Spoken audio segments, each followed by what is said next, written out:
शिव जी और लक्ष्मी माता की खेती की कथा। एक समय की बात है। धरती पर अकाल पड़ा हुआ था। खेत सूखे थे, नदियां शांत थीं और किसान निराश थे। अन्न के बिना जीवन ठहर सा गया था।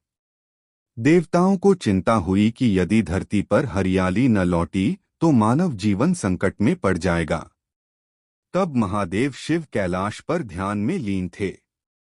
तभी माता लक्ष्मी वहां पहुंची। उनके चरण पड़ते ही वातावरण में सौम्यता फैल गई। माता ने कहा, प्रभो, केवल धन से जीवन नहीं चलता जब तक धरती अन्न न दे। क्यों न हम स्वयं धरती पर जाकर लोगों को कर्म और संतुलन का संदेश दें। महादेव मुस्कुराए। उन्होंने त्रिशूल त्याग दिया और एक साधारण किसान का रूप धारण कर लिया। माता लक्ष्मी ने भी रानी का वैभव छोड़ एक ग्रामीण स्त्री का रूप लिया। दोनों धरती पर एक छोटे से गांव में पहुंचे। सुबह होते ही शिव जी हल उठाकर खेत जोतने लगे। उनके हर हल चलाने से धरती जैसे जाग उठी। माता लक्ष्मी बीज लेकर आईं, गेहूं, धान और तिलहन के बीज। उन्होंने प्रेम और श्रद्धा से बीज बोए। जहां बीज गिरते वहां से तुरंत हरियाली झलकने लगती।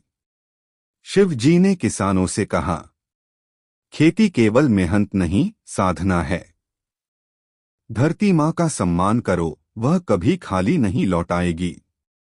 माता लक्ष्मी बोली, सच्ची समृद्धि सोने चांदी में नहीं, अन्न के एक एक दाने में है। जो अन्न का आदर करता है, मैं उसी के घर वास करती हूँ। कुछ ही दिनों में वह सूखा खेत लहलहाने लगा। फसल इतनी उत्तम हुई कि पूरे गांव में खुशहाली लौट आई। किसान आश्चर्य में थे, ऐसी खेती उन्होंने कभी नहीं देखी थी। एक दिन गांव वालों ने उन दोनों के चरणों में गिरकर पूछा, आप कौन हैं? आपकी कृपा से हमारा जीवन बदल गया।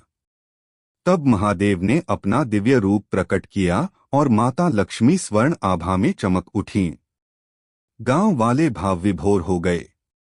शिव जी ने कहा, जब श्रम, संतोष और श्रद्धा एक साथ आते हैं तब लक्ष्मी स्वयं खेतों में उगती हैं। यह कहकर दोनों अंतर्ध्यान हो गए। लेकिन उस दिन के बाद गांव में कभी अकाल नहीं पड़ा। लोग खेती को पूजा मानने लगे और अन्न का एक दाना भी व्यर्थ नहीं जाने।